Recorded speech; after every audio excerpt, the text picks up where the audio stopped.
নমস্কার, আমি তুফান। এখন সময় সকাল 5:30 আর এখন যাচ্ছি আমাদের জমি। তোমরা হয়তো কম বেশি সকলেই জানো, প্রায় 1.5 মাস আগে আমাদের একটা জমিতে বরবটি লাগিয়েছে আর এখন যাচ্ছি সেই জমিতে বরবটি তুল। আর আজকেই প্রথম বরবটি তুল, তাই সকাল সকাল জমিতে যাচ্ছি। বাবা মা জেঠু কিছুক্ষণ আগেই চলে গেছে, এখন আমি যাচ্ছি। আর আজকের ওয়েদারটা দেখো, একদম মেঘলা। গত 3 থেকে 4 দিন ধরে প্রচন্ড বৃষ্টি হচ্ছে, গতকাল রাত্রেও প্রচুর বৃষ্টি হয়েছে, তাই আজ হাতে করে একটা ছাতাও নিয়ে নিয়েছি। আর এদিকে দেখো ধান গাছে ধানও ফুলে গেছে। চলো আগে আমাদের জমিতে যাই।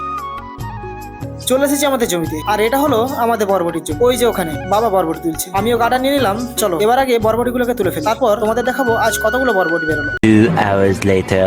ফাইনালি আমাদের বরবটি তুলো কমপ্লিট হয়ে গেছে। এই যে আজকে এতগুলো বরবটি বেরিয়েছে। আর হ্যাঁ, তোমরা গেস করে বলো দেখি এগুলো কত কেজি হতে পারে। এবার বাবা বরবটি গুলোকে বস্তাতে ভর্তি লেগে, তারপর নিয়ে যাবে মার্কেট। যাই হোক, প্রায় 2 ঘন্টা পরে অবশেষে আমাদের বরবটি তুলো কমপ্লিট করে এবার যাচ্ছি বাড়ি। চলো ভিডিওটা এখানে সমাপ্ত করছি, দেখা হবে পরবর্তী একটা ভিডিওটা ভালো লেগে থাকলে একটা লাইক আর চ্যানেলটাকে সাবস্ক্রাইব করে দিও। টাটা।